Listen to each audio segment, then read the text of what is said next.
Welcome to season 1, episode 4 of Scroll with Charlie, and I already have a thumbs down. Somebody's getting a big demerit. What the crap was that? That would be Russ, because he's the only one not muted. Nope, Carl is not muted. Oh, Carl, Dag Blabbit. And Mark Lindsay is not muted. Dag Nevitt. Now, I've already gotten a thumbs. I've gotten 2 thumbs down. This is full. Wow. Okay, you think you got friends. Now, last time I did a giveaway, I lost 7 subscribers, and the show just started, and I have 2 thumbs downs. Yeah, okay, that's how it is. Okay, now I'll pay attention to the panel. I'm hurt. I'm crushed. Wow. Okay, okay.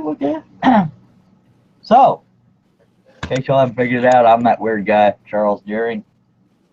Today we have, sorry, I can't read. I can, it's just, I'm blind. Get to the show, Charlie. Okay, we have Donna Presley, Carl Taylor, Lee Knight, and Mark Sherman, Paul Corliss, Russ Meadows, and Russ Clarity, and little old me. I'm still flustered that I got 2 thumbs down. 2 people really hate me. Okay, but I don't care because at least 16 of y'all somewhat at least want the DVD. So I'm going to go down the line. My left to right would be Donna, I almost called her Donna Clarity. Donna Presley, tell everybody all about yourself. I'm Donna Presley. I have a Facebook, Donna's Wooden Art. Also have a web page from Devoble, donnaswoodenart.com. I'm on Instagram, and I have a YouTube where I have actually a couple of videos on it. I'm sorry, I was mingling with folks in the outside chat. Thank you, ma'am. Boy, I'm so organized. Carl Taylor, tell everybody all about you and stuff, because my brain isn't working, which it never is. What's up, folks? Good to be here again, and thanks for inviting me back, Charles and Russ and the rest of the panel. I have a YouTube channel, Scroll Saw and Woodworking Videos. And while you're on Facebook, check out our Facebook page, Scrollers on YouTube, and our 2 admins are Russ Clarity and Charles Deering. Hi. So check us out sometime and come join us. We're not the largest group, but we're pretty active. Alrighty then. I got 3 thumbs down. I gotta stop doing these giveaways, dude. Wow. Lee Knight, I might need you to take over the chat while I cry. Lee Knight. I think you're getting them just to get a rise out of you. Probably. They'd kiss my behind end. I think if people give a thumbs down, they should have to give a reason why. Because I'm a butt nugget. Okay. Lee Knight, that's your turn. Yeah, unmute yourself. And, wow. Sorry. Okay. As Charles said, my name is Lee Knighton. I run Scroller's Choice magazine. I'm located in Akron, Ohio. You guys can check out our website. I want to make sure I get the right one this week, Charles. You can check out our website right there. It's www.scrollerschoicemag.wixsite.com/home. If y'all can say that backwards in 5 seconds, you can have a free issue. Yes, and it's also in the chat, so you guys can check out the link there as well. We have print, and we have PDF as well. Thank you so much for that, sir. Him and John P.A. Cousins, C-O-S-E-N-S. He's out of Canada. They do the magazine thing, and everybody in the outside chat telling me to ignore the haters. I am ignoring them. I just think it's hilarious / sad when thumbs down and unsubscribe happens when there's a giveaway. But appreciate y'all watching, and I left the camera on. What's his face? Lee. I know everybody's names. I do. Mark Sherman. I don't remember where you live. Nebraska? Yeah, you're right. All right, yay. Okay, that's almost in Iowa. Yeah, I'm Mark Sherman. I live in Bellevue, Nebraska, just outside of Offutt Air Force Base. I'm on Facebook on Sherman Scrollworks under my own name, Mark Sherman. Twitter is Good to Your Wood. Instagram is Sherman Scrollworks, I believe. So that's about it. Minus the I believe. That was him guessing whether or not he had it yet. I think it is. It's been a long time since I've been on Instagram. All right. First time on my panel because he loves Russ more. We have Paul Corliss, I believe is how you say it. Tell everybody where they can find you. That's how you say it. Cool. I'm Paul, and I'm from Paul's Messy Workshop on YouTube. And I also have a website, paulsmessyworkshop.com. And I don't have much on there. And somebody gave me the brilliant idea I should link my videos to my website. So I might do that just so I can get some activity on my website. But thanks for having me on, and I'm sure I'll enjoy it as much as I enjoy being on Russ's panel. You might regret it at some point. But I'm very, very glad you came on. I didn't know you were the same Paul because I've slept since then. So Thanks for having me. no problem. Appreciate you being here. And next, the lovely, ever so precious mail carrier, Russ Meadows. Russ Clarity, thought I was talking about him. You know he did. Yep, Russ Clarity. You can find me, Russ Clarity. No, I did it. Joe, look what you did. I don't know. That's too funny right there. And it's recorded. Yeah. I know. Oh, well, I'm screwed for the next panel. You can find me on Facebook, YouTube under Rusty Nails with a Z Woodshop. And Anywhere. apparently if And that if you helps, can't find me, on Russ's roof. I'm inside his kitchen eating his food. Lord, thank you, Mr. Should I call you Mr. Clarity too, or I'll just call you Teresa Meadows' wife, husband? Well, I'm doing it too. See what you did? Dang nabbit. Okay, finally we're gonna go to the hairy one, Mr. Santa Claus, who never gives me what I want. Russell Clarity. Good evening. You can find me on Facebook, Instagram, Twitter, Twitch, Periscope, my own website, all under Simply Wooden Creations. Just type in Simply Wooden Creations on Google and you'll run across me. But be gentle because he's a nice fella. Don't run across him too hard. You know, use a Volkswagen. Those are easy to lift. Yep. I'm sorry, I'm an unemployed comedian. I got one thing to say before we carry on. Dear. Well, it's nothing. You know, my wife is watching this from the chat section, and I just got a nasty little note from her. Call me a funny name that I can't repeat on live TV. Was it because you called yourself Mr. Clarity? Yes, I did, and that's what I was referring to. Well, this is where you get a free plug on her, what she does for other people. Oh, I wasn't looking for a segue, but that's My God. yeah. She does a lot of embroidery and shirts, vinyl shirts and stuff like that, and she's got a website, Mimi Satin Stitches Facebook page and whatever. 10-4, and to correct him, because I love to correct people, they're not vinyl shirts. The shirts are material. The stuff on them is vinyl, like Russ Clarity is holding up. Right on. Look at that. Thank God he's got the shirt on. Okay. She does awesome work. I've got it. Oh, I don't know. It's probably close to 20 shirts. I've got another shirt that I'm going to be showing tomorrow at the Texas-Oklahoma meetup. I got her to do me a regular shirt that's advertising your business, but I also had her put me a patch on the shoulder for the Southern Woodworkers. So it's hitting both sides. So that's going to be pretty neat. I said she does awesome work. I think I've gotten got to be close to 20, bought 20 shirts from her. Got to be close now. I need to get some made. I just don't know what I want on them because my face would run everybody off. I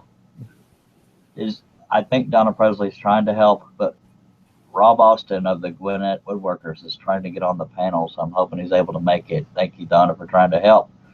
But if anybody else wants to join that outside chat, or not the outside chat, but the group chat on Facebook and try to I help him did. get in here, I'd be much obliged. Thank you, Russ. I put the link out there in that chat on the outside for him, but evidently he hadn't clicked it. Well, he said he clicked it, but it said it brings him to Google Hangouts, but it's lonely. Maybe he hasn't clicked it to get into the room yet. I don't know, but Well, that's the link I gave him. I put that link. I clicked and copied and pasted this link cool. and put it in there, so it should be fine. All right, whoever did the third thumbs down was accident. They took it back, and I appreciate it. So we're down to two thumbs down, and I don't really give a crud. I like to make noise. Don't go there, Russ. Okay, I gotta stop looking at my phone. I'm just trying to help people from all angles when I'm the one that needs the help. No, I'm not taking the hat off because it's stapled to my head.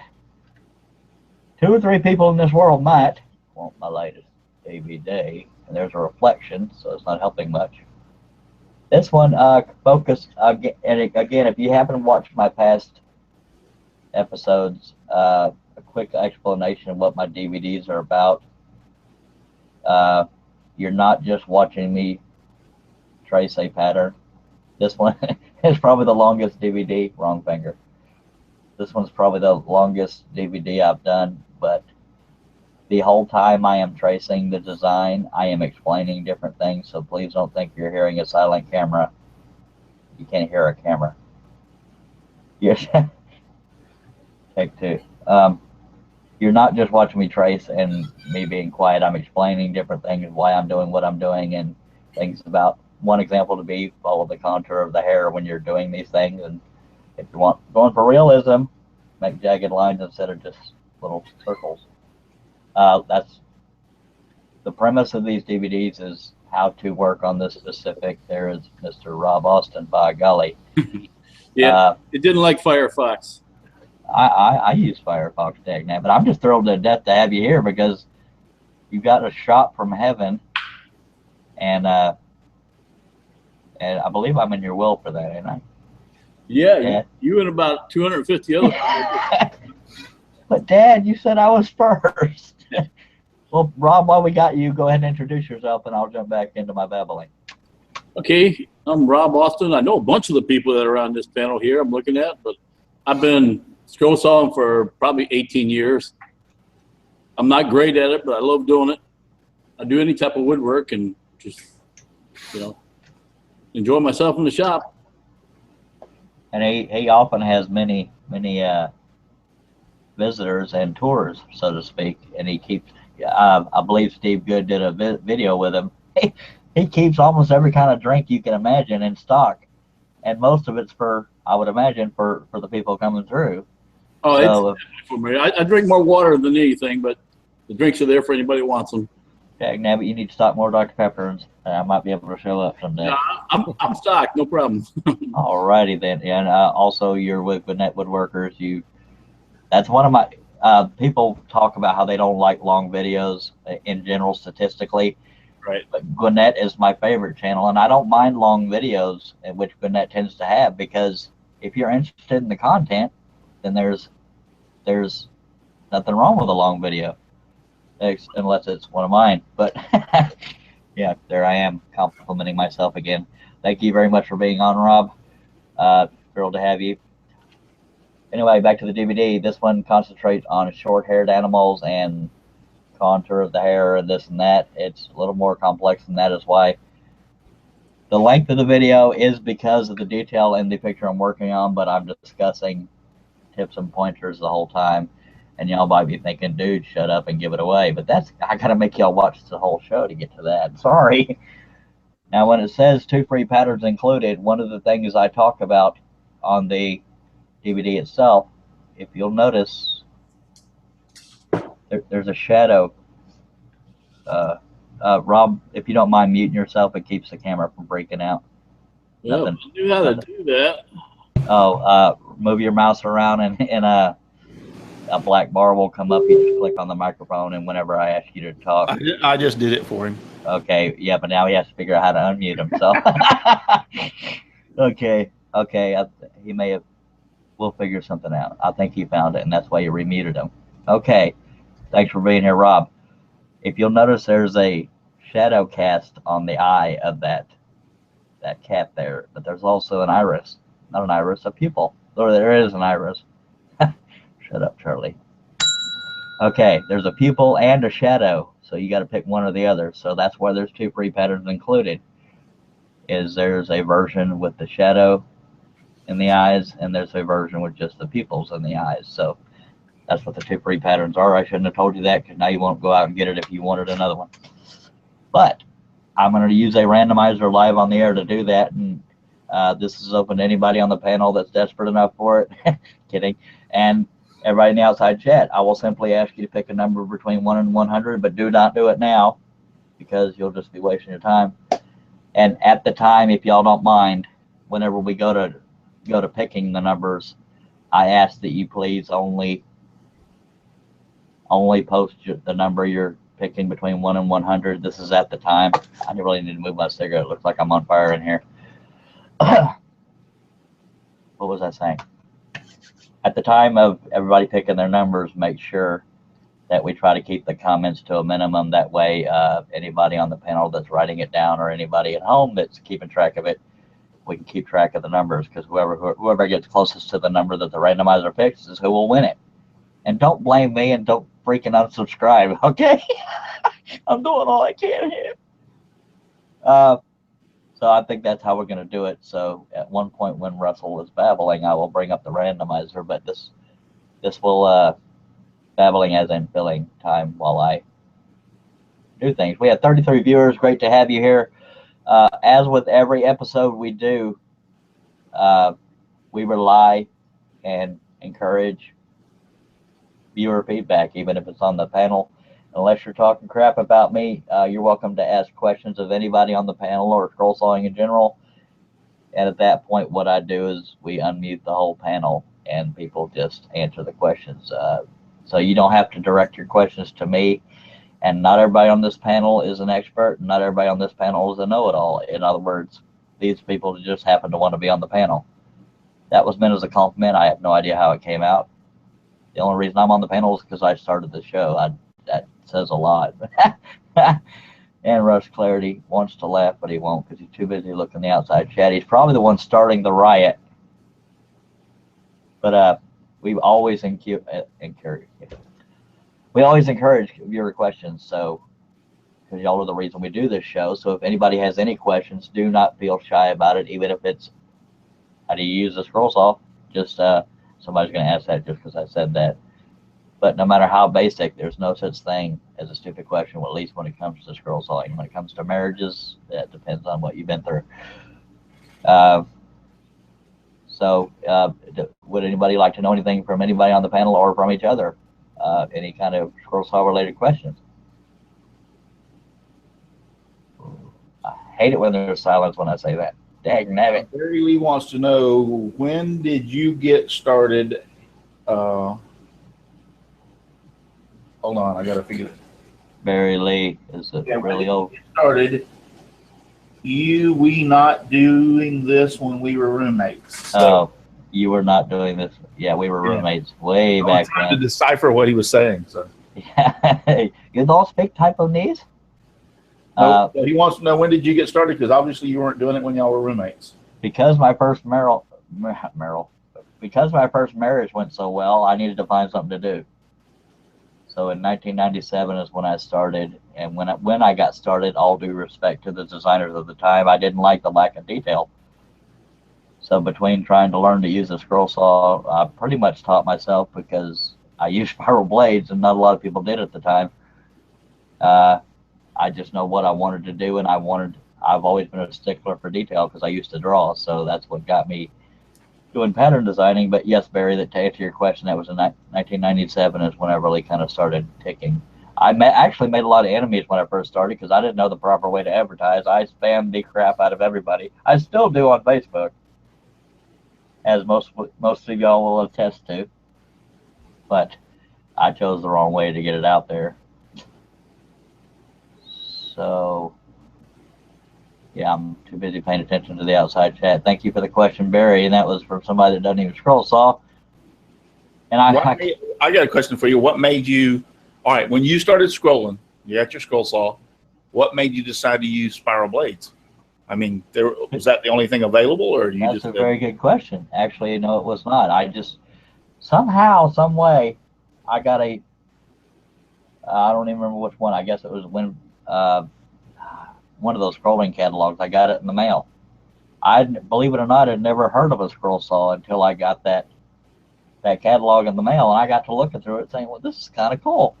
So the first thing I ever did was a 4-foot tall tiger's head out of a sheet of 1/2 inch thick plywood, and I used a jigsaw or a saber saw, whatever you want to call it. And the rest from there, I'm not going to hide it. I was such a broke butt, which I still am. I would photocopy and enlarge those little thumbnails from the catalog because I didn't have any money. I didn't know anything about. I didn't have a scroll saw. That's why I had to enlarge them, was to use a jigsaw. Excuse me. And that's how I did it. I found out what a scroll saw was, and I tried it. But to answer your question, eventually, I looked to see what blades did what, and when I got to spiral, it said it cut in any direction. In any direction, I'm thinking, well, that's a no-brainer.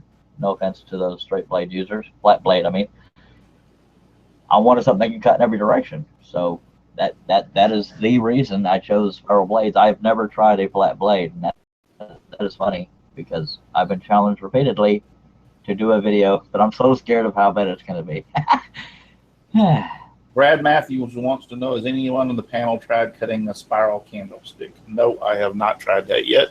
I've seen videos on it. I believe Gwinnett Woodworkers did that, didn't they, Rob? Yeah. Rob, you tried? Yeah, Rob, you're welcome to. Matter of fact, everybody can unmute themselves unless they have background noise, but Rob meant to click on his microphone and he accidentally exited out. So we're going to keep babbling. We love you, Rob. Just it happens to the best of us and the worst of us. Sometimes you go to click on one thing, you accidentally click on the red phone and leave the hangout. But we'll leave a spot for you. I'm laughing with you, buddy. There you are. It happens to the best of us, Rob. You hit the wrong button. That's all it was. Yeah, I hit the phone. The microphone button with the slash on it too. You're on and off on the same one. Yeah, Right. yes, sir. It's the same with each one of those. Yeah, that's Sorry. Yeah, I can see why somebody with the red phone, but where was it you that did the candlestick, or was it? I can't rember all the Gwinnett It was guys. one of the people in our club that did it. It was something you just couldn't imagine. By the time you put the, you put enough tension on it and you hold it and you just turn it the right angle as you're going, it makes a whole slice and then you just pull it out. You have to be real careful with taking it out of there because you're one twisted piece all the way around. You kind of have to break off the outside parts, but it's pretty easy to do. Go watch a video. Yeah, go watch Gwinnett Woodworkers. I seriously encourage every scroll sawyer or scroll sawyer wannabe, and it's not just scroll sawing they show on there, because it is Gwinnett Woodworkers, not Gwinnett Scrollers. But I've seen Rob on there a few times showing off different things he's made. A lot of them are hosted by Hans Meyer, so to speak, or whoever. Yes. Yeah, because I couldn't remember if it was every video, but I remember I could see the guy's face in my head. His name escapes me. The guy that did the actual candlestick, I believe he used Paduke or some kind of orangish colored wood. But basically, and you are using a spiral blade. I think you can get away with a straight blade. I could be wrong, but you're slowly turning it to follow as you're following the line. But go ahead, Rob. I saw you about to speak. Obviously, it was a spiral blade on those. Yeah, you have to Okay. use a spiral blade to cut those. Good. Haha. My problem is I do not remember where that design is, so I haven't gotten to try it. One of the magazines, wasn't it? No, it's I can't. He does the scroll saw shells too. Steve Oh, Garrison. Steve Garrison? Steve Garrison. Yeah, he's Okay, the one that kind of got. I think he's also one that started all that, the spirals and also the scroll saw shells. So just type in Steve Garrison. Steve Garrison in Google and you'll go to his site. He has a website and he's also on Facebook. It's GARRISON. Dave H wants to know, is there any tricks or easy way to cut a perfect circle, especially a larger one for doorknobs? Yeah, there is. practice. I was about to say, crap, Russ knows something I don't know. God. No, it's just. I mean, the smoothest circle you're going to cut is with a flat blade, but it takes practice to learn how to do that. I mean, that's you gotta first off you got to keep the blade on the line. On the line. Yeah. At least in general in scrolling, as close as you can get to the line works, but with something as precise as a circle. Now, if you're doing an interior circle or an exterior circle, you can do either one with an interior, meaning like a doorknob hole, and external, meaning you want to keep the piece of wood that's made into a circle. What I do is I creep up to the line and I use a belt sander, which you can't do on a doorknob hole. But I use a belt sander to fine tune it up to the line. And I'm doing this because that's me holding it above the belt sander because I have it laying down. Anyway, the doorknob hole, that's another good thing about spiral blades is, and as hopefully most of you know this, unless you're this tall, you cannot turn a door on a scroll saw. So you're going to want a spiral blade if you're doing a doorknob hole. Unless you're using a hole saw, this is about scroll saws. Hey, that rhymed. You can sneak up to the line that way too, because another advantage to spiral blades is that you can use it as a little mini sander to nick at the little waves in the line.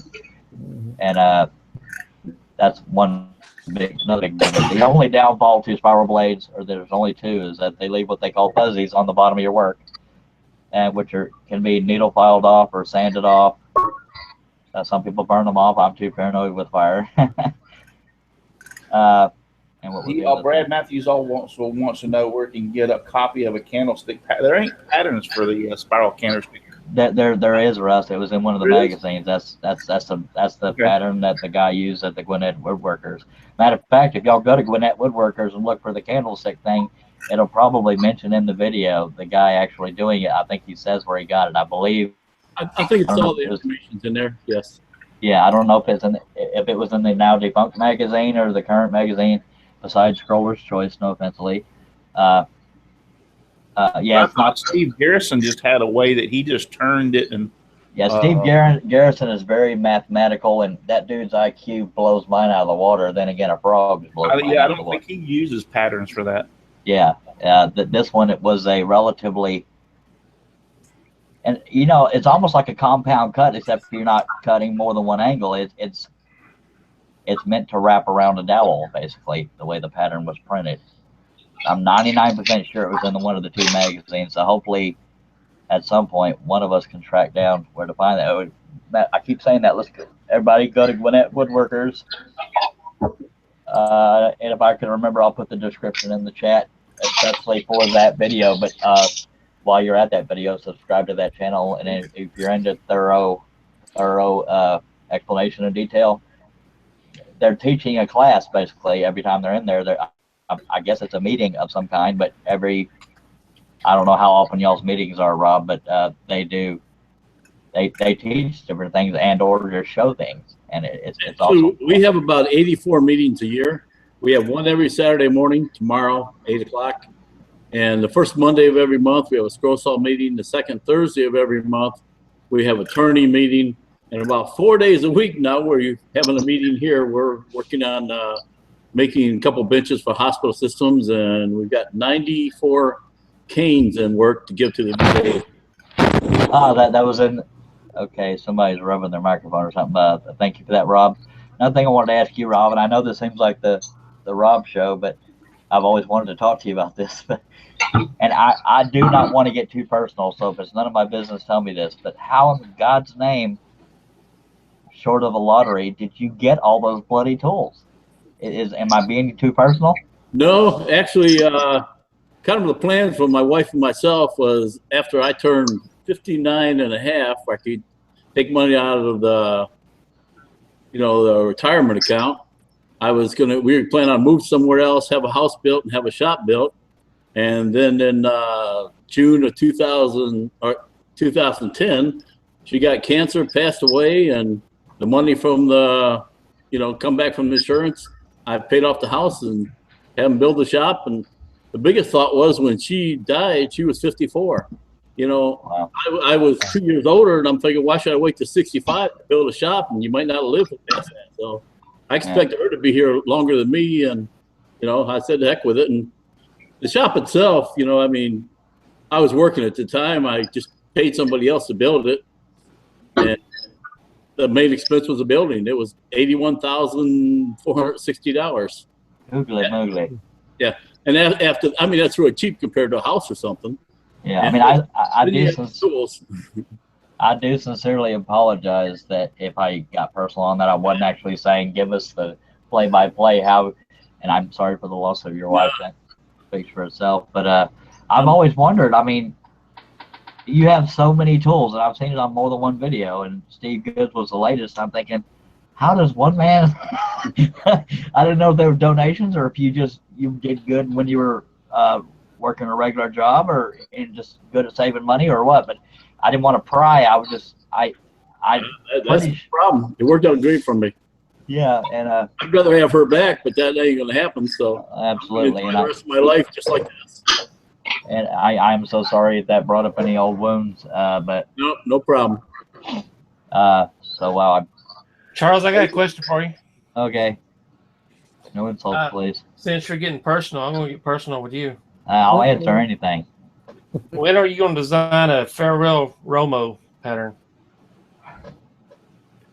That was a dig from an Atlanta Falcon lover. Just saying. I would design it, but it would probably be too fragile. See, that was a dig on Tony Romo too. I like Tony Romo. I love my Dallas Cowboys, but yeah, Tony Romo, he was getting older, and you know, he gets hurt kind of easy, but he seems to be a nice guy. I love Dak Prescott, and we changed this to sports with Charlie. While we're on the topic of sports, life has no meaning now because Dale Earnhardt Jr. is retiring after the end of this year. I said I wouldn't cry. How dang it, Dale. I understand why. For those that don't, I'm not going to say on the topic.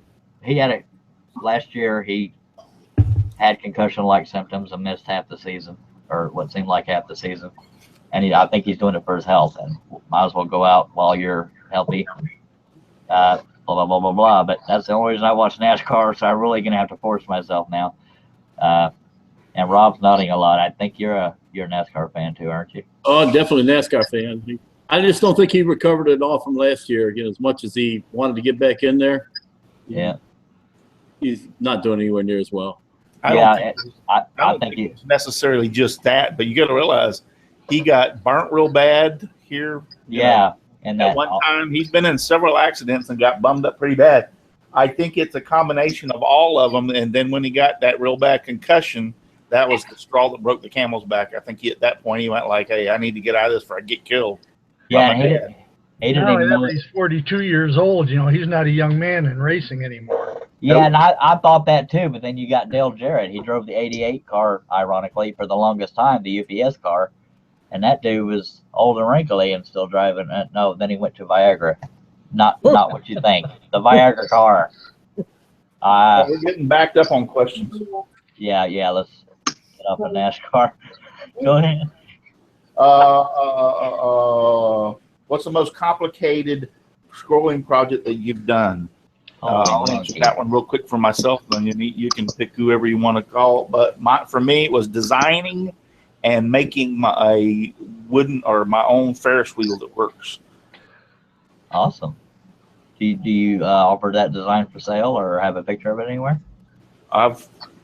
It's been showing that off for years, even on your show. You don't remember it? I've slept since then. I don't even know who you are. I just let you on because I'm polite. Yeah. I don't have the pattern available, no, but I've designed it and made it years ago, and I showed it off several times. It's in my old shop, still sitting on the shelf. Okay, I'll go ahead and answer that question real quick, and then I'll let everybody go down the panel and do it that way. And yes, I'm stalling on the giveaway, so y'all keep watching. But I had one. If anybody remembers the television show called Sons of Anarchy, it's no longer on the air. I did a collage of them, and it took me, I think, I think, okay, the average pattern takes me 2 to 3 hours if it's a really detailed one. And I broke this collage into 6 separate pieces. So I spent 2 to 3 hours on 6 separate pieces. So you'd say 3 times 6 is 18. I spent close to probably 3 days working on that pattern. So that's the most intricate one I've done. I have had some. Okay. Oh, that's the shop dog. I remember Steve Good introduced us. Anyway. No, that's not mine. That's not. Okay, his dogs are good. Somebody needs to spank their dog. Okay. Anyway, sorry. I'm being all polite until I find out it's not Rob's dog. Okay, so what was I talking about? Oh, Sons of Anarchy. I did have one person order it and cut it. And if I had been prepared, I could have gone and found it for you. But it's very, very, very detailed. It shows basically every character in the show. But I think I have one I call it a gun scene, but it's a holster laying next to a leather belt and a ammo box. And that's one of my favorite designs, as well as the lions I use as a, what you call it? Dagnabbit. One of my videos is called Beauty of the Beast. That's another lion from a side profile. But anyway, let me go down the line and I'll just ask everybody, what was Russ isn't here. The exact question was, what was the most complicated scroll saw pattern you've ever cut, actually? All right. So Donna, what was the most complicated scroll saw project you've ever cut? Charlie Daniels one, because it had all the fringe. Yes, you made that pattern many years ago. Yeah. It was over 10 hours cutting the fringe. Yeah, he had a fringe jacket on. I mean. Yes. He loved it, by the way. He loved it, and he signed a picture for me. Yes. And I have no idea where it is right now, but it's probably in a box. No offense. That's what got me and Donna talking, was she did that, and I was flirting, because I still do to this day. Sorry, my love. My wife is who I'm calling my love. No offense, Donna.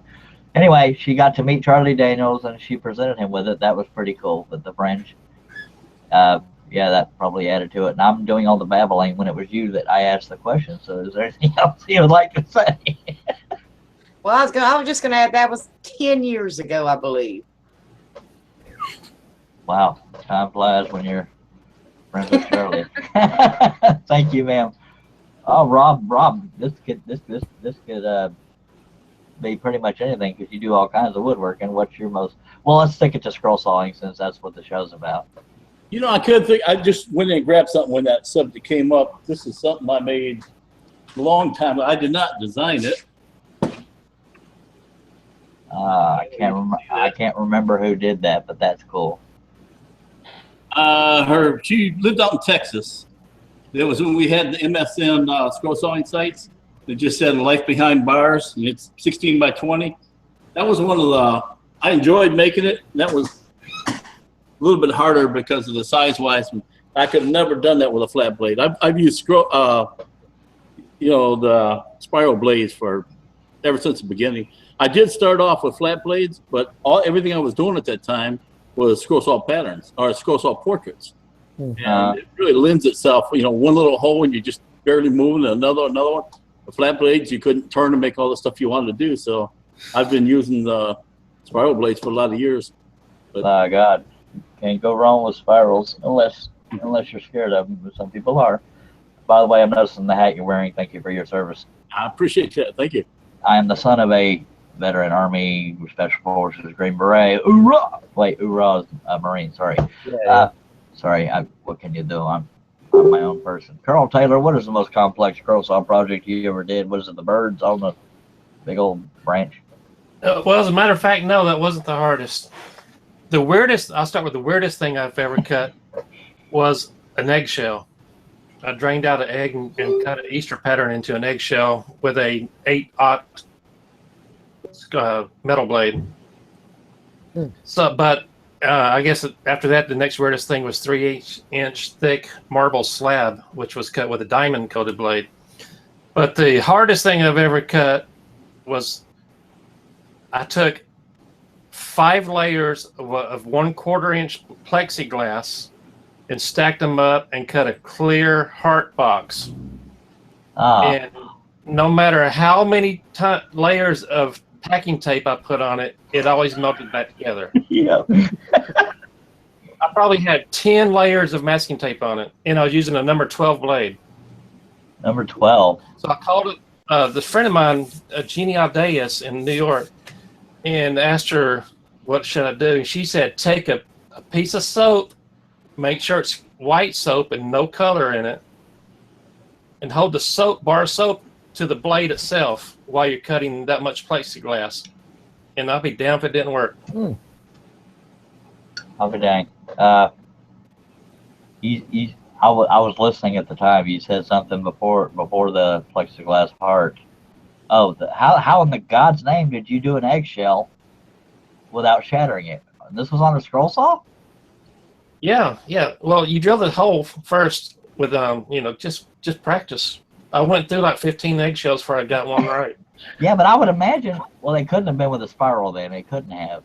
No, it wasn't a spiral. It was a very thin bladed straight blade, either 8/0 or 10/0. I can't remember. Okay, that explains it. I got that idea from Dave Freeman and Scott Korchendorfer made a book several years ago on cutting various things other than wood. And he had tips on it in that book, so I had to give it a shot. God, I cannot imagine trying to cut an egg, especially with a spiral, because, the nature of the teeth would shatter it all to crud. Lee Nyden. Thank you, Carl. What is your most whatever the question was, most complex or most difficult scroll saw project you have done thus far? It's going to be hard for me just to pick one, but I would have to say probably the couple of wedding portraits that I did, which were 3 hearts, and then they all were. I had added customization to them where the 3 hearts met at the bottom. I had to add a bunch of small text, and I think text is probably one of the most challenging things, especially when it's small. So. Absolutely. I've noticed, speaking of NASCAR, that you have a NASCAR driver up over your right shoulder up on your saw. Who would that be? Bill Elliott. Bill Elliott. Classic. Okay, I get no offense, but I got to stick on topic because we probably lost 3 viewers when we got into the Dale Jr. thing. Mark Sherman, what is the biggest pain in the rear project you've ever done? Was it the Yoda? I'm kidding. Yeah, Actually, that one was like the most, because that was like the first, one of the largest ones I did at the time with the spiral blades. I remember I did that small tire one first, and then the Yoda one was like the big challenge there, because I was like, definitely don't be afraid of spiral blades, and that got me not to be afraid of spiral blades. So that's, then I definitely couldn't use the spirals on the lettering on the bottom, so because I wasn't that good at it yet. So, but my last project that I did with spirals was I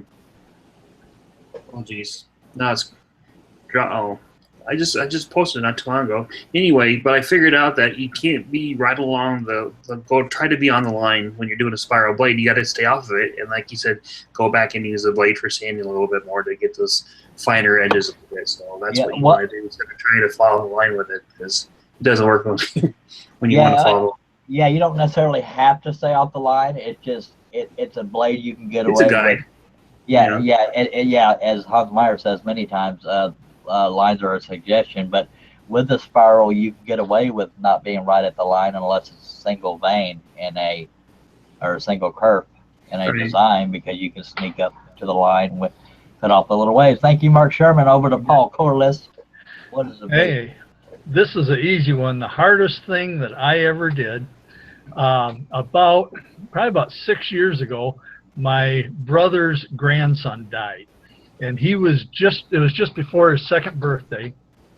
He had Down syndrome, and he had a myriad of other health problems. So after he passed away, I did a scroll saw pattern of him, and I don't know if I can get this onto where you can see it. Yeah, we can see it.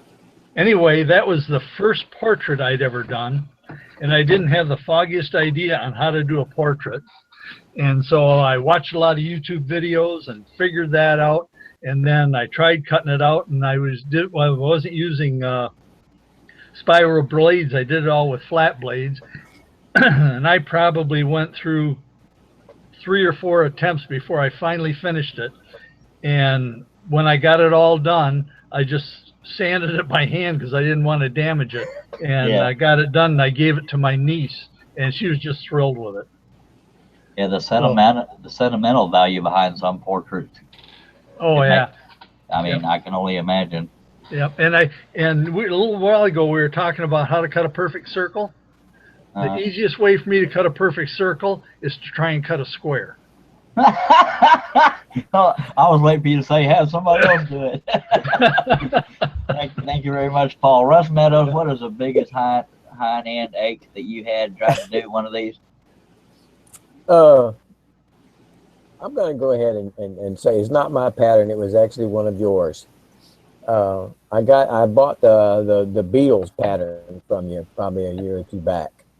Abbey Road or the collage? The collage. Okay. And I've never held my breath on very many cuts and since I've started this thing, but I did on that one. Well, when I got it, it was 4 foot tall, 4 foot wide, and I shrunk it down to 2 foot tall and 2 foot wide. So each head was about a foot by itself, and I had to use spiral blades on most of that.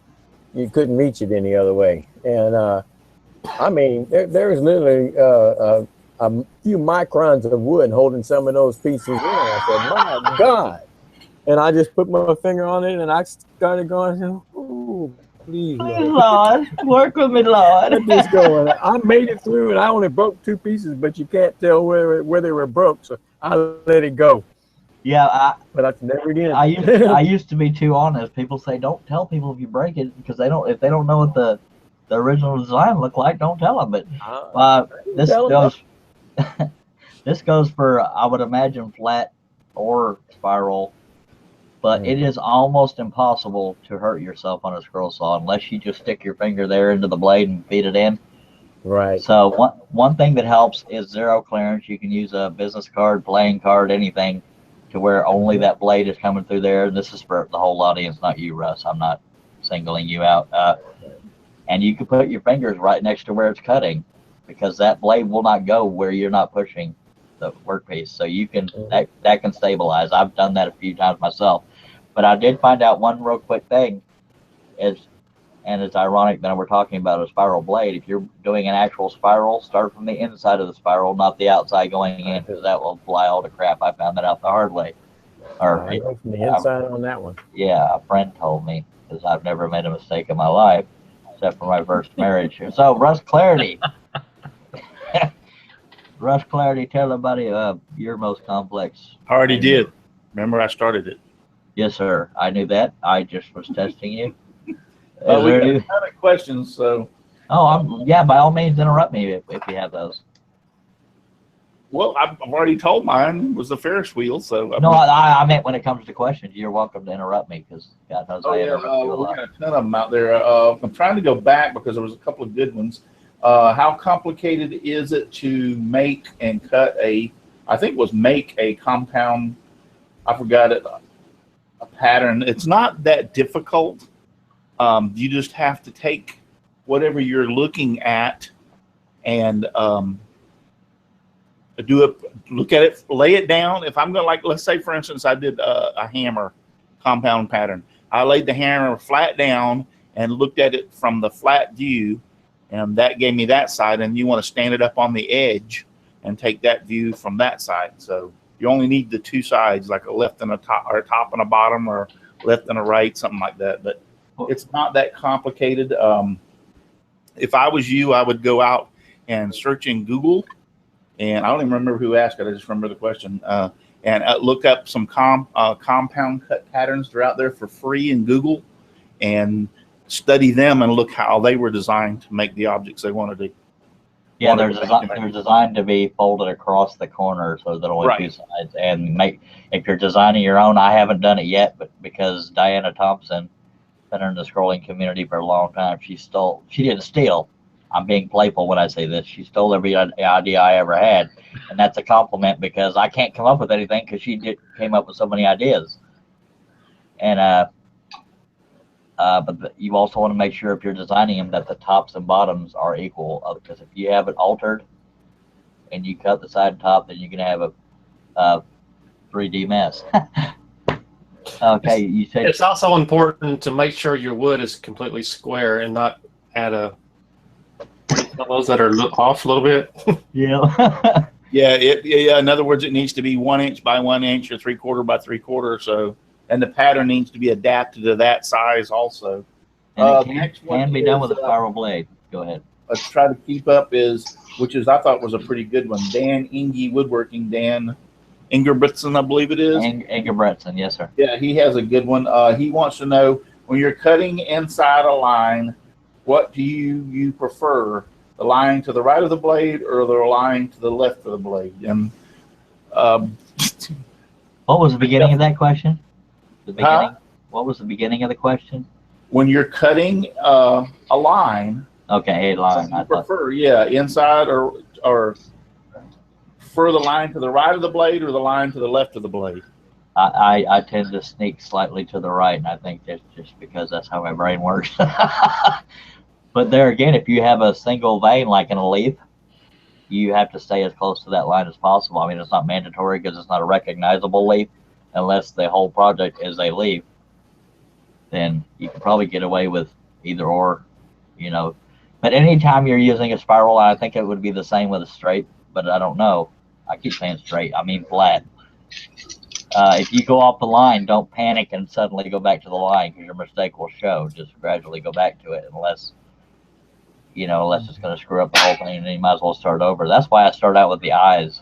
I love how Lee Nyden keeps putting different projects on the saw back behind him. He's just making this a show of swapping whatchamacallit. I'm going to look and see what that picture is. That's another, that looks like Dale Jr., if I'm guessing. Is that Dale Jr. Lee Nyden? Yes. By God, you got the jawline. That's what made me figure it out. By God. Okay, was there more questions, Russ? Wait. Well, that was probably a good panel question, and I stole the answer. Did anybody else have a preference on which side of the line you fiddle with? If I'm cutting a thick line, I try to cut down the center. Well, yeah, ideally, yeah. Yeah. I don't think it makes a big difference as long as you're consistent throughout the whole project. I was going to say, I don't think it makes a big difference. And even it doesn't make a big difference if you're doing something like a design that doesn't need to be perfect as far as like a rose or something like that. I think you can wander in or out of the line on something like that with no problem. But for instance, that scroll saw box that I done, that I took to Rockler to show and did the demo on. Now that, if you cut inside the line on one of the openings for the little tab, you've got to cut inside the line on all of them to make it the same. Yeah, and this may speak for itself, but if you're working with an interior cut and it's not a single kerf or a single vein, then just obviously work from the waist area side of that line, and with a spiral you can creep up to the line. It sounds like the premise of a spiral is to creep up to the line. It just means you can get away with creeping up to the line more so with a spiral, in my opinion, because you can nick away at that. Because a lot of beginners with any kind of blade will have a lot of waves in their line, and you can use that spiral to nick away at those waves. And here's Lee swapping out another picture. I love it. Yeah. When I've had problems when we're talking about which side line, when I'm working a project together with somebody else. We had a couple guys here and we were working on an Intarsia project, and they were doing one section, I was doing another section. That's just not going to work when you try to make things back up. So, I mean, you're only talking about the width of a line, but when you've got to have it perfect on like Intarsia or segmentation, that's where it runs into a problem. Yeah. That's another one. Anything, like I said, that you've got to have where something's matching up, it's got to be one way or another because it won't work. But if you're doing something like one of Charles's patterns, it doesn't matter because how in the heck do you know where the line was? One of the 30,000 holes that you cut might have broken. Exactly. One, that I had a point, but I totally lost it. One thing another about I was talking about spiral blades is they will break easier than the flat blade because they're flexing in all directions, like any thin piece of metal.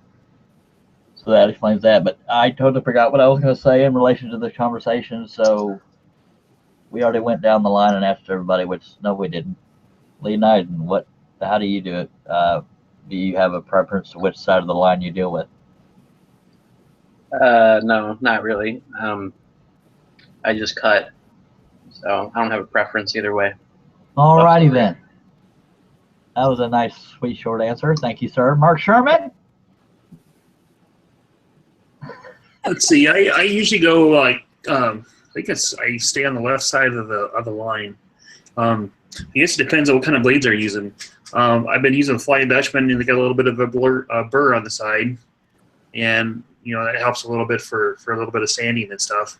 But I just started using the Pegasus multi-geometry blade, and those things I don't think there's any burr on those whatsoever. So there's no sanding down on the line to kind of get rid of your screws whatsoever. So I think that's.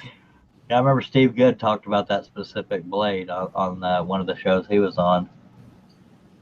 I don't know if this burr is still a problem, but maybe it is. I don't think it's a problem because it's good for sanding, but you can't do that with a Pegasus blade. At least that particular blade. So, but I really like the blades. They're awesome blades. They last a lot longer. So. Well, let me ask you this: you're the only person so far that said on the left side. Are you left-handed by any chance? No, I'm right-handed. Okay, I was wondering if maybe whichever your dominant hand was might play a part, but I guess a lot of it just depends on the hole that I'm cutting out. The geometry of it. So if it works better going out one direction than the other, then I'll do it. But I don't know. Maybe I'm calling it wrong. Which side I'm cutting it on. So the leave area is on the left side of the blade as I'm looking at it. Is that right? Yeah. So that would actually mean you're coming at it from the right, at least in my small brain. That's the way I do it then, and then I can eat away with it on the right side of the blade or whatever I need to do. But yeah, so I judge it by which side. I just cut. So I said I judge it by which side of the bed I wake up on. If I wake up on the right, I cut right. I can't believe we've already hit an hour, but I'm going to go ahead and finish the topic, and then we'll do the lovely giveaway. Paul Corliss, do you find yourself on one side of the line or the other? I think I probably favor the right side just a little bit, but I usually try and stay right on the line, and I find out when I'm done it really doesn't matter anyway. Yeah. Yeah, I think that's the perfectionist, because I think anybody that's creative wants to do it the correct way. But, it's just the perfectionist in all of us. Russ Meadows. Thank you, Paul. I like Paul. I try to stay on the line, but if anything, I err to the left of the line so I can have room to go back and sand down or something along those lines. If I'm too far on the right and I make a boo-boo, it's obvious. So I try to stay to the left. Just if not on the line, just slightly to the left. Yeah, if you make too many boo-boos, I believe they call that decorative firewood. Russ, if you're tackling any other questions, I'm gonna go ahead and set up the random number generator if you don't mind babbling for a while. I don't have any other questions, but I will take a little thing. I exclusively use Flying Dutchman blades. I'd like to try the Pegasus though. So I've heard some good things between Mark Sherman and Steve Good and some others. But anyway, so I have to use Olson when I'm doing the demos and classes for Rockler, because that's the blades they carry in Rockler. So anyway, so I used them this weekend doing the scroll saw demo, and boy, wow, they're a whole different thing, whole different beast. Trust me. Well, for one, the blade was cutting. All right, you know how you have to turn the wood kind of like to the right on a Flying Dutchman blade, so to speak. Mhm. I always have to turn the blade to the left. Then I found I had the blade in upside down. And folks, I'm that's an serious. expert talking. I'm serious. But the Yes. only reason Yes, folks, he's a Florida Gator fan. they don't have any markings on them to tell you if they're upside down or right side up or anything like the Flying Dutchman do. You It's true. literally have to hold the blade underneath the magnifying glass and look at which way the teeth are turning mostly to determine that. And I'm like, wow, isn't that a pain in the, what, It's true I'm like, why can't they confessions put that from little us. crook in it to tell you the top of the blade? Right. I had somebody email me the other day saying that she could not tell with her fingers which way the teeth were pointing, so she was having a heck of a time.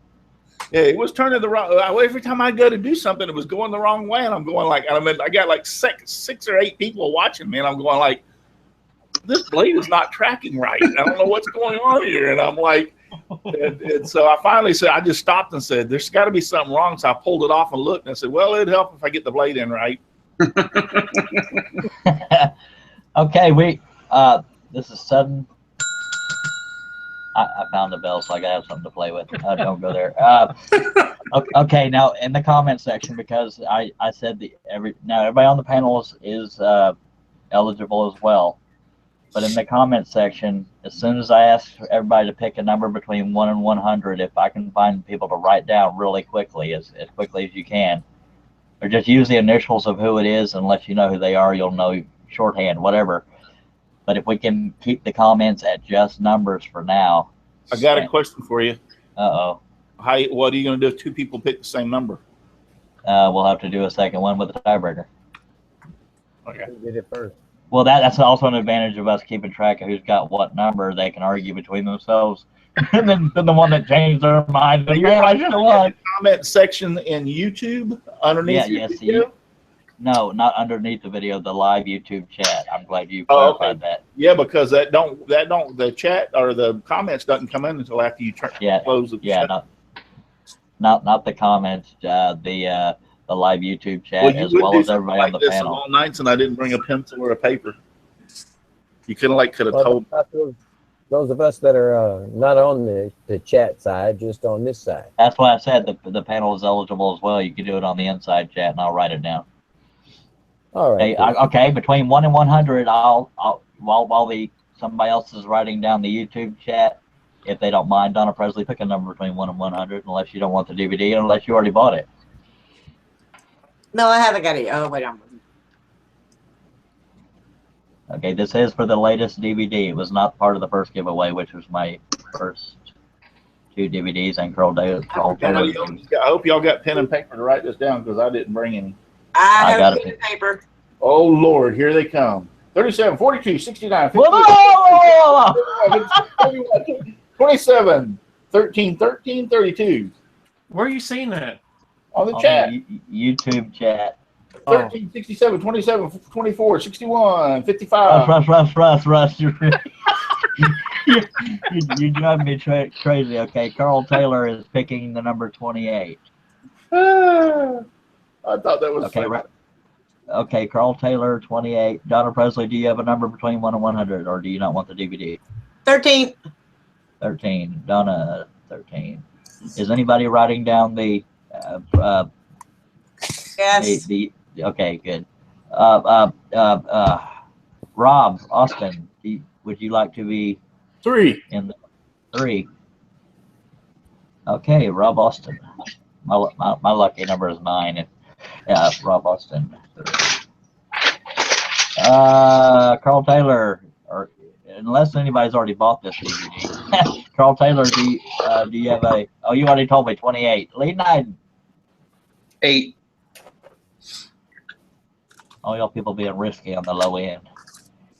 8. Okay, Mark Sherman. 47.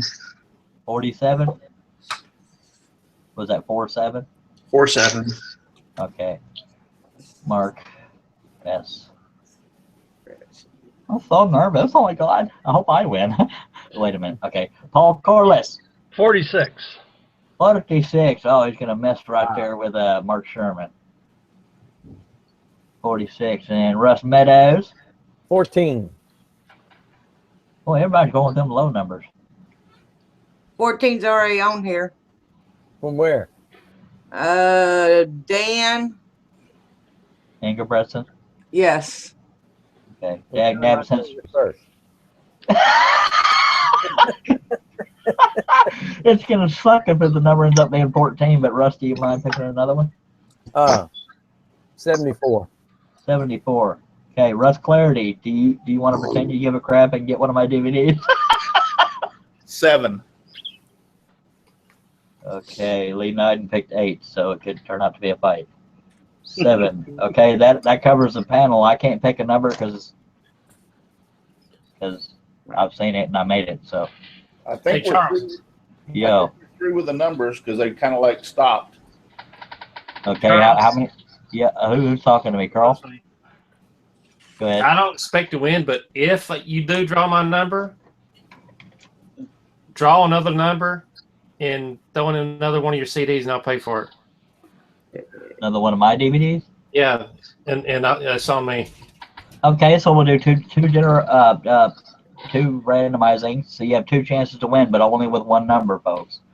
And thank you very much for Right. that, Carl. What you do is use the same numbers in the second one and just. Yeah, just re-randomize. Thank you very much for that, Carl. Yeah, That means just let me quite a know bit. who wins and I'll send you the money or I'll buy the CD and send it to them. Tune to the Poe. Whatever And, you want. Yeah. Okay, now we need to make sure everybody. This is gonna suck for Donna, but Donna, do you mind? Just for the sake of the folks in the outside chat. When I say outside chat, I'm talking about the live chat happening as the show is live on YouTube. I've got all. I mean, she's writing them down, and also I'm capable of scrolling backwards, so I can see them all too. Now that I realize that. Okay, is there anybody that has not chosen a number that's on the outside YouTube chat?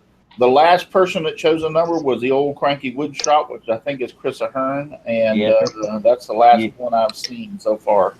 I bet that hurts his feelings because he's on your show every week and he's not sure if it's Chris Ahern or not. Did you you concur, Donna? Is that the last one you see? I'm still going down. I'm up to, let's see, I got Sherman at 47, Katie at 79. Almost at the bottom of it. Okay. Yeah, Cranky Workshop's the last one. Yeah, Old Cranky Workshop. It's I Chris see if there's Ahern. any doubles. So you can go ahead and fire off the randomizer because the time you do it, she'll be down toward the bottom, and I can scroll backwards too. I didn't know that before, but now I realize. Let me see if we got any doubles real quick. I don't. Look in the We have Joseph and Brad both have 71. So one of you guys. So Brad needs to pick another number. And for future reference, Lee Knighton, whenever you're on the panel, you don't have to type it in. You can say it out loud. Lee Knighton is throwing in the back issue of the holiday issue of Scroller's Choice magazine. Thank you very much. Thank you very much for that, Lee. That's a great addition too. Wayne and TJ both have 27. TJ second. He needs a different number. Go Donna. Go Donna.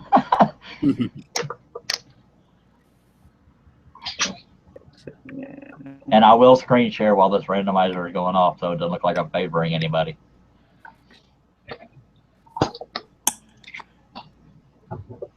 And Rob and Paul, thank you both once again for being here. I believe it's both of y'all's first time on this panel, and I'm very thrilled that y'all been here.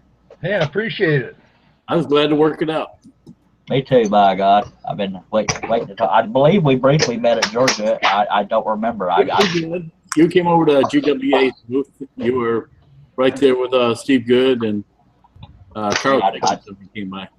Yeah, I tried to walk down the line and shake everybody's hand, but some people were scrolling, so I didn't want. But it was because I know the year before last, a whole bunch of people ended up at your shop, and I wish I could have been one of them. But yeah, I was hoping to be there, but it was so far this year that they. Me too. Yeah. It was there was 23 people that came here a year ago. Okay, Brad 67 was already called. Brad is not having a good day. Wouldn't it be ironic if he won? When we got so many low numbers picked, he picks a higher one. He's got a better chance. than us. Yeah, pick 99. Watch it be 99. It's going to sound like I got it rigged. Don't pick 99 because it'll sound like I rigged it. already. Yeah, Actually, John Schaffner just picked 99. Oh, crap. I swear if it ends up being 99, I did not pick it. And for those that weren't paying attention, we will be doing two different numbers or two different drawings with the same number you did it because Carl Taylor's going to purchase another one. And Matthews is trying 11. okay. Okay, I'm so nervous. Okay, And TJ Woodworking said that he picked 27 first, Donna. Scrolling back, I see where Joseph had it on there before TJ. okay, how about But TJ already picked another one. I was Okay. going to say, or we could just both people pick another number if that happens again. But is everybody ready? The number, can y'all see my cursor floating around over here? Yes, sir. The number will show up right here. And we will do the randomizer twice. So Okay, 11's good, Brad. so y'all don't freak out if your number isn't called on the first one yet. We should be good at this point. All right, here it comes. And if there's two, do randomize between the two people. Lock on to you. Lock on to yourself, Charles, so that people keep making noise and it gets off of you. Keeps pulling off you. You're right. That's a very good point. Lock on to me. Present to everybody. Get rid of the panel. All right. The first number is. Oh my God, I'm nervous. 60. Damn. Nobody picked 60. Nobody picked 60. Yeah, I don't see that. No, Unless it was a panel member. I didn't write panel members down. Unless they typed it. I wrote panel members down. Okay. Closest to 60 is either Paul or Russ Meadows, 46 and 74. And it doesn't have to be an exact number match. It's the closest person to it. Because if we tried to get an exact match, we could be here all day. All right, you want closest to it? Closest to numbers. I have Mark at 61. Woo! So, Yeah, 61 is 67. 61 is going to be probably, I'm looking to see if we got a 59 or a 58. Did you say closer to without going over? we have a 7. In my opinion, either or, either above or below, is the closest to number 60. 61 is going to be your And then closest. it's Mark Lindsay. Mark Stallings. Mark Stallings. There you go. Good old Mark Stallings. Mark, write to me on Facebook and get me your address. And we are going to do another one, so don't everybody run out. We have more than 2 thumbs down now, don't we? I hope you don't lose 7 subscribers for each drawing. Yeah, I hear you. Okay, I'm going to refresh the page just to make sure there's no glitches. Are we ready for the second one? Nope, we'll do it anyway. This is thanks to Carl Taylor that we are doing a second one. Okay, Mark Stallings won the first one. 47 right on the knot. That is Mark Sherman. Mark Sherman. Look at him. This thing was rigged.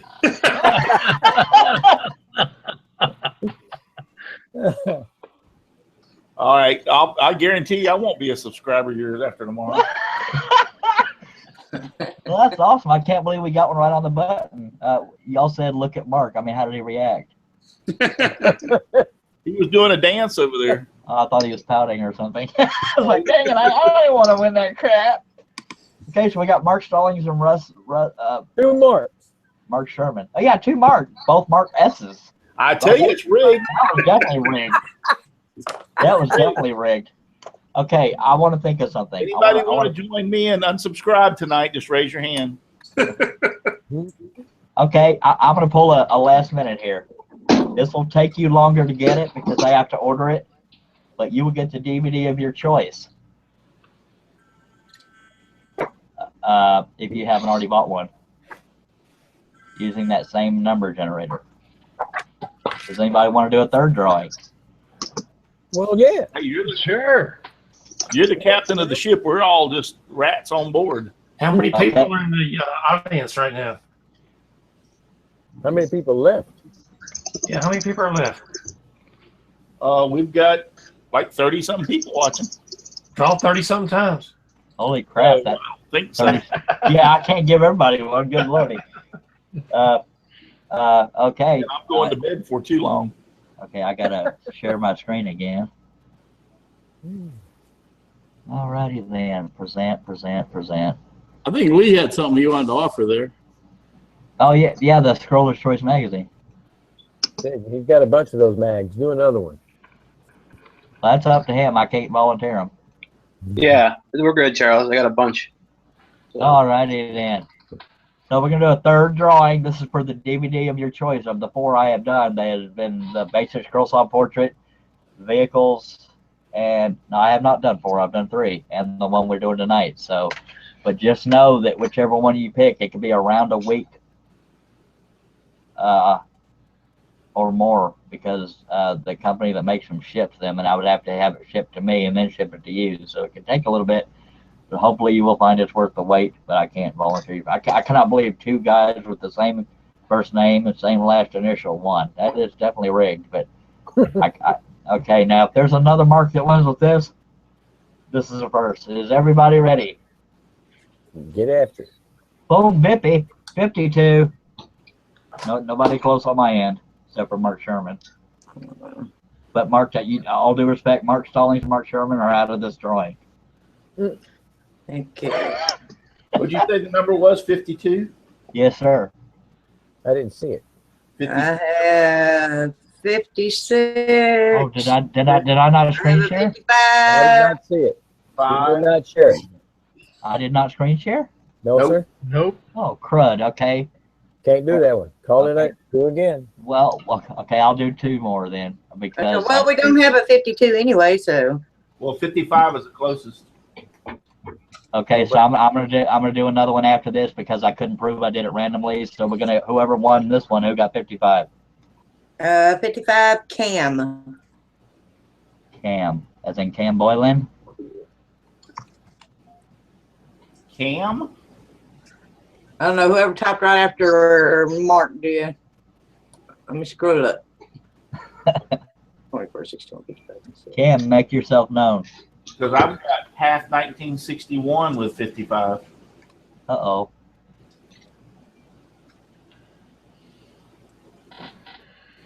He probably just unsubscribed. Kamrakid. The 55 Jim Ellenberger. Holy monkey, that's a lot to remember. That's the one that had 55. Okay, what do you have, Russ? Because we got 2 55s. Half, Oh, pass. yep, half 19. Hold on, I'm trying to go back. Half 1961 had 55. And he was the first one. He was 1, 2, 3. He was the 4th person to put a number up. Yeah, he was the first to put 55. Okay, Pat H, I'm guessing. I could be wrong. Pass Pat, what was, 1961. Yeah, it could be Pat H 1961, but anyway, it's PATH 1961. okay, now just for the sake of fairness, since I did not screen share, I'm going to do another one. You know what, Russ, we should do? Just to encourage future giveaways, I will give away a total of 5. We're on our 3rd one, getting ready to do our 4th one. I will do 1 more after that one. But anybody that wins is eliminated for the Next one. the next one. Now, Pat, what was that? That was your buddy Russ. That's me falling asleep over here. Hurry up. Well, bloody heck, I'm trying to build the tension and excite everybody, and you went and screwed it up. Okay, Pat H gets to choose a random DVD, and the next 2 people, we're going to get ready to do 2 more random drawings, and those people get to choose their individual DVD. And I'm afraid Mark Stallings and Mark Sherman, you're stuck with the animal DVD. Yeah, love you. Okay, can everybody see my screen? Yes, sir. Generate 5. Uh-oh. Rob Austin got number 3. Russ Clarity got number 7. Let's arm wrestle. Thomas has 4. Look at him going. Tom Spillane. It says Thomas is one of the last ones I looked at, so it's going to be lower on the list. So Rob Austin and Russ Clarity just lost out to Thomas. Now I know Russ is going to unsubscribe. What number did you call? 5. Thomas. What number did you say, Katie? She said 4, I believe. Right, Donna? The closest one I had other than that was a guy by the name of Michael, or Ken was number 3, so 4 is closer. So 4 is the one. Thomas O'Donnell. Thomas O'Donnell. Okay, y'all don't give up yet. We got one more drawing. Yeah, you only got one more shot of me being a subscriber. 74. I think it's funny because I did this since the beginning of April and Russ hadn't bought a 1 CD DVD. I mean, just saying, Russ, just throwing that out Because I'm putting all my money in my roof. there. Good point. I can't fight logic. I Okay. gotta have a roof over my head, and I got a hole in my dining room that I've got to fix. I thought you were going to hire that out. Heck no, it costs too much. I'm wondering if we should dilly-dally on this last drawing. I wish you wouldn't. What? I really wish you would. How many people we got watching? 37 watching. Okay, how many thumbs down do we have? Still 2, or is it up to 8? 3. Man. I'm fixing to put another number 4 if you don't hurry up. 33. Closest on the panel is Colonel Taylor at 28. Talk again. We have Ken at 33. Yep, Ken Corey. McGuire? Yes. Oh, Ken McCory? Yeah, MCCrorie. McCrory. Ken McCrory. Okay, so Mark Stallings, Mark Sherman, Path 1961, Thomas O'Donnell, and Ken McCrory. Please do not unsubscribe from me. Take away your thumbs down. I am not in control of this crap, and I need friends. Yes, I have a messy desktop. Get over it. Okay. Okay. Am I still presenting? No. Okay. Now, wow, 5. Okay, so Carl's buying 1. I got to buy 3. Wait. Yeah. So Mark won the DVD that I held up. Mark Stallings did. Mark Sherman, Carl Taylor's buying. And I got to buy, how did I, yeah, because I just got nice, I guess. So Pat H., Thomas O'Donnell, and Kim McCrory, y'all could take a little bit because of shipping. And don't forget about Lee Knighton throwing in the Scroller's Choice magazine. Please don't blame me if you didn't win, please. I don't have any control. Hey, Charles, I need the addresses for whoever won the magazine. So do I. Okay, so I should probably, too bad we don't have the, thank you, Mark Sherman. He emailed me his address. Okay, everybody that won, grab a pen, and I will give you my email address. Oh, God, I hope it doesn't go to spam.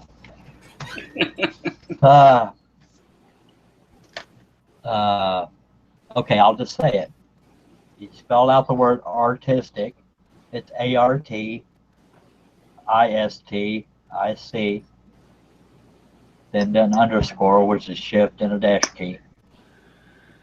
The word cowboy. The number 30, not spelled out, 30 at yahoo.com. And if anybody needs that repeated of the winners, let me know.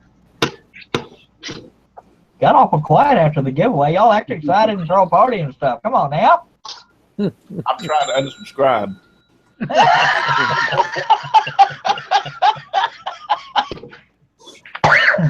I'm right there with him. You didn't come close to my numbers. We got close. We got close once, I thought. Not close enough. No, we didn't. No, we didn't. And see, you all won one of Russ's patterns because he's in the holiday one. Oh, cool. Ah. Yeah, Russ, I don't unsubscribe. I'm not unsubscribing from Liam. I'm subscribing from you. What is the outside chat looking like? Is it?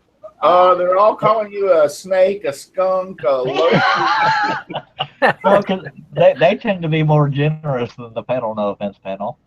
Charles, Yes. what we got going for next week? I barely know the day of, much less next week. How about suggestions from whoever's left? Okay. There's 34 still watching. By God. What's wrong with them? Well, why don't y'all just encourage everybody to leave the dang show? But okay, both Russes are now banned from the panel. I need to find me a new whatchamacallit. That's Donna Wrightsbash. She's my next co-host in line, but she probably doesn't like me that much. Next week.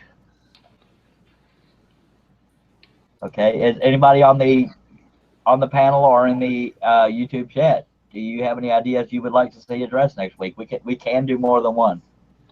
The outside chat said get Ray on from Seco. I actually emailed him yesterday. I wish he hadn't said that because I wanted to surprise y'all. He's not available until after June because of inventory and all that kind of stuff. I like the idea of just fielding the questions like we did tonight, that without having a predetermined subject. I love that idea too, Rob. But in the event that people don't ask questions, because sometimes I go over there and there's no questions, so I like to have topics as backup. But Rob, I'd like to have you more on if at all more on more possible. I would rather be more on than more off. That's for sure. Oh, you're way off. Rob, I can't talk for the crap, but I'd love to have you on the panel as often as you possibly can. Wait, did you say moron or moron? I think it was moron. Moron. Call Rob. Who was thinking I of? put up with that, Rob. Is more space on. Yes. But I meant to say on more often, but because I remember when I was trying to get Mark on Rob on the show in the beginning, he said I got to go out and get a camera. I'll try to get one before the next show, and here we are. Yeah, I went up, but mine was a really nice one, but it didn't want to work with Windows 10. It'd been a few years since I had even put it on. I came on and it just said it doesn't work with this software. Fine. Oh, crud. I like this one. It's nice and clear. Hey, Brad Matthews has a good idea. Unusual material cutting. Okay, that's one topic. Unusual material cutting. I've cut frozen hamburger meat in half with a straw saw. I have. Some people want you to do a straight blade live. Yeah. Oh God. Oh, by the way, I can't show y'all because it's on my webcam, but I noticed I have a little threaded thing. I can put it on a tripod, so I can do that. Oh my God, that would be a show in itself, and probably a 3-hour laughable show. Unusual. What was the thing? Unusual materials. Best. We combine that with best and wood. Best. I'll get a little. Best and worst woods to use. That would be a combination altogether. That's also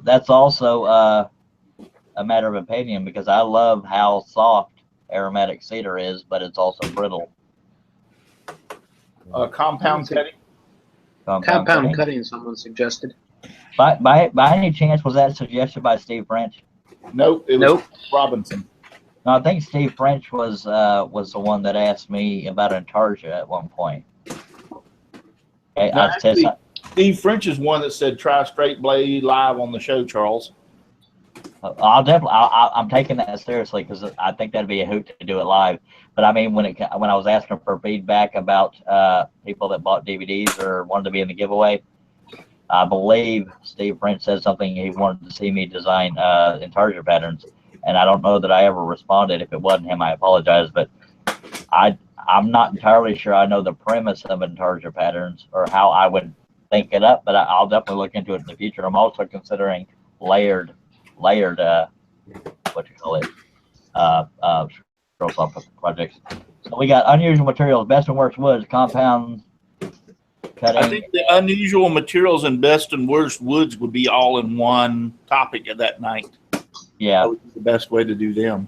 And straight blade. That wow. Okay. Would y'all rather see me use a straight blade next week or best and worst woods and unusual materials next week?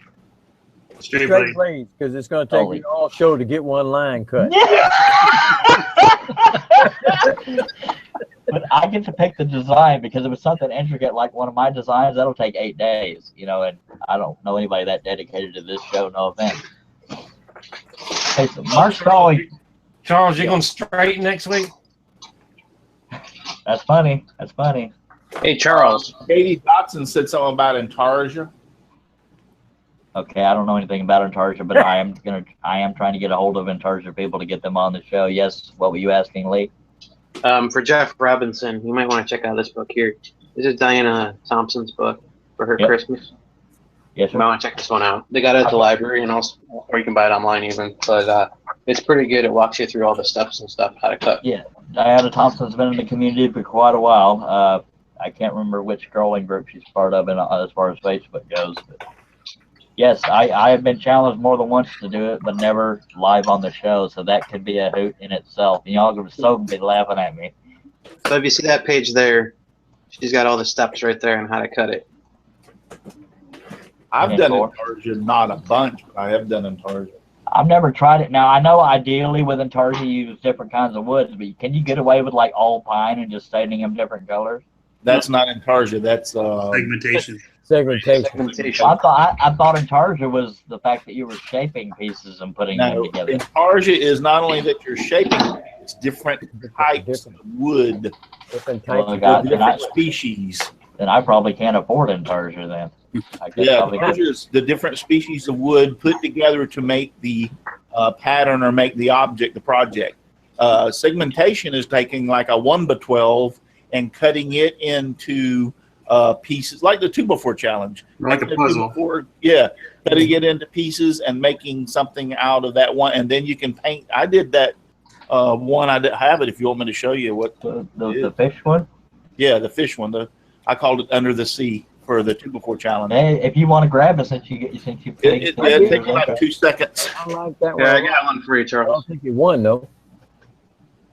Where am I at? Lee. Well, that one's unique. That one's segmentation. All right. Charles, well, I always thought that you were just putting pieces together. Yes, Carl. Question for everybody that's left in the audience. Or, I have, if I can get, is this showing up? Yes, sir, it is. It's about 1 inch by 4 inches long and about 1/8 inch thick. And I have this many of them. Well, you froze up on my end. Holy monkey poop. And I don't know what to do with them. If anybody's got any suggestions. Glue them together, make pen blanks? Well, I thought about not that, but a really thin cutting board. But they're really cool. They're every one of them's a burl of some sort. Well, Donna is with us twice now. I guess one of them froze up. Every one of them's a burl. That's pretty cool. I don't know what you could do with them besides glue up pen blanks. They seem the right size for a pen blank. No, they're thin. No, I meant length. That's why I talked about length and gluing them up. But yeah, I don't know how well it would hold together. I guess depends on the glue you use. Carl, you can just make puzzles out of them and give them away at the Christmas party. Well, that's what I bought them for. You ain't done it yet. you can tell they know each other. You ain't done it yet. And to be honest, they've been in this bucket for almost 3 years now. Hey, Steve French just brought up the fact, Cy from Cy's Corner does it segmentation. I mean, Intarsia. Yes, she does, yes. She's a ball of energy. She's also a sweetheart. I haven't talked to her forever. Anyway, this is segmentation. Let me get back over to Russ. Yeah, that was a 2x4. Let me present you. Yep, that was a 2x4. Even the back piece is made up of the 2x4. You can see the 4 pieces to make the backer. But so it's a 2x4 cut and then made into these pieces, and then I colored it with actually this was done with food coloring. And a lot of people say food coloring, oh well, that fades after a period of time. Well, people, this was done what 2-3 years ago for Brian's 2x4 challenge, and it still ain't faded. That's totally awesome. Is it better to have him when he's showing a picture like that so it shows up on the screen? Because we show you on the screen, it's him in the little square down there. I'm not sure how many people are able to see that. I'm presenting him, and I made it to where all the thumbnails disappeared.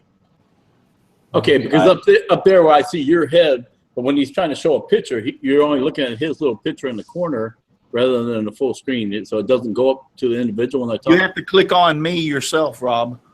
No. I got it. No, I see your full screen. Yeah, I'm clicked on Russ, and I have the participants hidden. Yeah, I'm on the YouTube feed full screen. Okay. I was gonna show you But anyway, but that's the difference between intarsia and segmentation. I know a lot of people get confused because I see people post stuff on the scroll saw sites and said, "Oh, look, I did intarsia today," and I look at it and going like, "That's not intarsia. It's the same piece of wood. They just used stain or coloring to do the pieces." That's segmentation. So okay, thank you very much for that, Russ. That's very nice. I'm presenting Rob Austin now with a very nice intarsia eagle. I would imagine that's walnut. yes. No, actually, I don't think it was. I think it was dark cedar. Almost everything on here is cedar except for the lighter wood. I did this several years ago, so Yeah, that's intarsia. right. I have never tried intarsia or segmentation. That's I really beautiful, need to try Rob. that. Beautiful. Charles, here's another segmentation. Okay, just a sec. I got to get back to. Well, we have 34 watching. I might celebrate and give away 2 more DVDs. I might.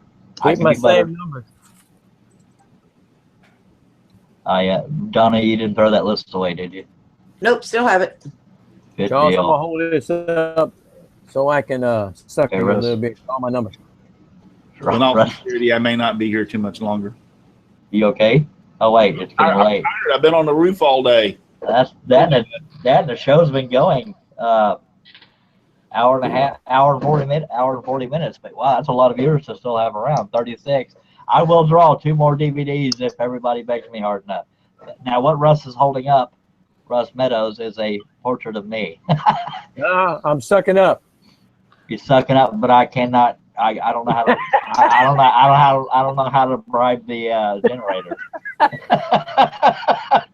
Would everybody like me to try to draw 2 more DVDs? Sure, go right ahead. Yeah. All right, let me find the randomizer. Who's what's it? And by God, hit 74 this time. By God, I'm trying. I'm gonna have to. I'm gonna end up giving away 100 DVDs. There's only 36 people watching. And just know that the last few winners is going to take longer to get because of shipping to me and then shipping to you. Am I screen sharing? No. Yes. There you go. Okay. There we go. I'm going to do 2 more. This one and 1 more. And this is because I'm thrilled that there's still 36 people watching. They may not be watching. Get the other magazines with it? That's up to Lee. Yeah, Is Lee. yeah, I can put some more in. Okay, Make sure cool. you lock it on yourself. Where'd that 64 come Am I from? not locked on? There you go. No, I'm not. Now I'm not. Okay. I'm just thrilled that there's still 36 people watching. We've gone for over an hour and a half. That is totally sweet. Okay. Everybody got your numbers ready. Donna did not throw hers away. Anybody who has already won is no longer eligible. I intentionally spoke like George Bush. 57. Dang it. Dang, blab it. Somebody had 57. Somebody had 55. Okay. But that might be one of the ones that already won, though. Yeah, 55 already won. Okay. I have a 56. Uh-oh. If you got a 58, you got a problem. 57. I told you somebody had a 57. Yes, Mary had 57. Is it just Mary, or is there something else with it? That would be my sister. Really? Yeah. Disqualified. Guilt by association. So Mary Presley? No. You said your sister? Easily. Say what? But I told her if she won, I get it because she don't do this stuff. She does quilting. Okay, so do I put you down as a winner, Donna? Yep. Well, good googly moogly. Now, I see that's some shenanigans right there. I knew Russ would complain. Well, see, I don't know. I'm gonna end up having to give away 5 DVDs just to keep people from unsubscribing from me.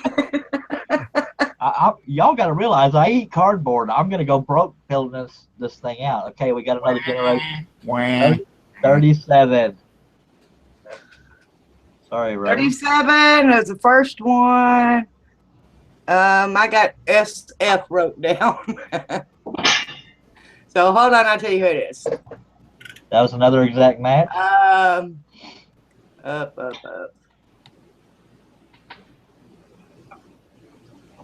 37, Steve French. Steve French. He's already won something from me before too. A portrait a long time ago. You know what? I'm gonna give away 3 more. Charles. What? Charles. What? Jeez. I'll throw in about $20 worth of miniature drill bits for the scroll saw. Okay. Now, don't worry, Russ. I know what you're wanting to say, Russ, but I feel good doing this. I'll stop after these next 3. He's probably shaking his head. I mean, Russ, you don't have to stay on if that's what you're saying Charles about. I'm not going to stay on here too much longer. Sorry. I'm just wore out. No, I'm not. No, I mean, if that's why you said Charles that way, I thought you were saying, dude, you're giving away all your stuff. You're not going to make any money. If it's because you're tired, I completely understand. The show is running long. I will not be offended if you leave, Russ. I promise. Okay. All right. Out of man. Don't be upset though. Yeah, if he calls your number and you're not there. Oh well. Yeah. All the more for the rest of us. Co-host tomorrow night. Yeah. No, Russ, I appreciate you being here this long, and yeah, by all means, if you're tired, by God, you're welcome to leave. I will not hold it against you. Okay. All right, be good, homie. Don't be upset with me. I'm not. Hit it, man. Okay. All right, so I got Mark Stallings, Mark Sherman, Pat H. I'm guessing Thomas O'Donnell, Kim McCrory, Donna Presley by default from her sister, Steve French. And we are going to do 3 more giveaways, and I cannot do any more after that because I have to eat eventually. Okay. If we have more thumbs downs, I'm going to be PO'd. Okay. Next one is 86. Ah, man. Somebody had that. What number? 86. We got Mike at 84. 76, 99. Okay, so the Mike at 84 is your closest one. All right. Is it just Mike or is it Mike something? I'll see you in a minute. Oh, God. I know it's Mike something. I know it's Mike something. Now, I got to figure out how I'm going to get a hold of all these people. Mark Sherman wrote to me on either email or Facebook, gave me his address. I know Mark Stallings knows how to get a hold of me. I don't know how to get a hold of any of these other people. So, Page 83, 69. if any of those winners are still watching and don't know how to get a hold of B. Mike who? B is just the number B. I mean the letter B. Number B. You've been hanging out with me too long. I will leave my email address in the description of this chat or of this show, as well as the link to buy the DVDs. For Yeah, the 3 Mike B people is still there. Okay. I'm also going to leave the link to where to buy the DVDs for the 3 people I haven't given away one to. Okay. We have 2 more drawings. Congratulations to everybody else so far. I'm going to refresh the page to make sure it's not a glitch. And we are going to generate 64. Let's see. Russ Meadows has 74. We have Russ at 65. Russ who? Clarity. No, Russ C is at 7. I'm 7. Okay. Russ, I didn't even know you were still here, man. I don't want you to have to do that. Yeah, I'm here. I'm still here. Yeah, I'm number 7, so that's not me. I'm way off. I'm 74, so that's out for me. You're relatively close. Around where Katie did it. I feel bad now, Russ. I thought you were going to go take a Be nap. quiet and do the giveaway. Kick my hind end, by God. I got Rusty Nails That's not out me. here in That's the the other. chat for 65. That's the other one. That's the other Rusty Nails. Dag Blabbit without the Z. No offense, Rusty Nails with an S. Okay, Rusty Nails.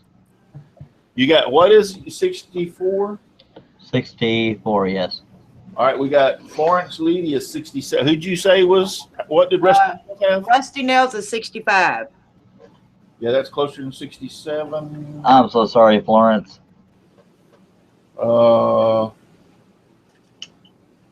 It looks like Rusty Nails at 65 is it. All right, now, folks, it's up to y'all to get a hold of me because I only have 2 brain cells and I don't know how to find y'all. So, one more, and then Russ can take a nap. Okay, I hope one of the people on the panel wins so I can stop hearing about it. 79. That Russ Meadows has 74. 79 is Katie. Damn it. Katie Dodson. And you know what Katie Dodson said a little back here? She goes, she said, Charles, you got one last chance to come up with 79, and she's going to. Oh, that's a hoot. Now, I really hope, I mean, on a serious note, I don't get literally butthurt but when people stop, when they unsubscribe, but I really hope the fact that I gave away so many dang DVDs, I really hope that people appreciate that on a serious note, because I'm not complaining by any means, because I think this is a good way of promotion and views and having fun. And I hope you can eat tomorrow night. Oh, I'll scrounge around in the grass or whatever the dog spits out. I'll probably eat that. Go hunt for some roadkill. That wasn't gross at all. We have 1, 2, 3, 4, 5, 6, 7, 8, 9, 10 DVDs. Holy monkey! I gave away 10 DVDs. Woo! I got to buy 8 of them. You got caught up in the moment. And you Oh, Lord. advertise giving away 1, so people don't know what they're going to get when they come to your show. That's true. I love anybody that didn't watch. Are gonna say, "Dang it!" Or the 2 that gave me thumbs down say, "I didn't like him anyway. I needed to come get grounded, so I give him a thumbs down because he ugly in hell," which is true. But by God, I have the camera on me, and I'm so sorry, folks. And we have 35 viewers. I hate ending the show when we have that many viewers. But okay, the last thing we're gonna do is, do y'all want to do the combination of unusual materials and best and worst woods next week, or do y'all want me to cut a project with a flat blade live? You need to just make that decision. Yeah. Crap. Yeah. It's probably not too exciting to watch you just cut out some of the flat blade. Oh, it would be. Yeah, it would be. Rob, the reason why they're saying that is I've never once used a flat blade, but I know. Well, I started off with the flat blades, and after a few months working on the portraits, I thought this just doesn't work, so I went to spiral blades. And now if I try to do something with a flat blade, I feel like a paraplegic out there. I just can't get it. that's what I'm afraid of. I think it'd be entertaining to see that, but on the same note, people may not want to watch that. But I will, before next week, I will have made a decision, but it will be one of those 2, either the combination of unusual materials and best and worst woods, or me doing a straight blade project live. How about a contest between Rob and Charles? No, because he's done it before. I've never even touched one. Well, I've touched one, but Hey, Charles, I'll make you a deal. You do straight, and I'll do spiral because I never used it. Okay, that might have to be a separate show though, because it'll probably take me forever to use a straight blade. I was But going to say, I'm going to watch. It's going to have fun watching Charles trying to get a flat blade in the dang holders. I can at least do that, I hope. If I can't do that, I'm going to hand over the show to Donna. He won't know which Russ. He won't know which way the blade goes up. Exactly. As long as the teeth are aimed down, correct? No, because y'all will intentionally mislead me just to make me mess up. You got that, did you? Yeah, because okay, we have 34 viewers. I am so thrilled that many people stayed an hour and God, what? Hour and a half plus 20 minutes. That's almost 2 hours of show, and I am so thrilled that all of y'all stuck by. And although Russ Clarity complained, and Russ Clarity and Russ Meadows both threatened to unsubscribe, I still have a good heart. But by God, I had fun. Thank you, everybody on the panel: Donna Presley, Rob Austin, Carl Taylor, Lee Knight, and Paul Corliss, Russ Meadows, Russ Clarity, and everybody on there. Y'all stick around because I'll eventually give away more DVDs, but not recently because you cardboard. Anyway, had fun. See you next week for season 1, episode 5. Scroll on.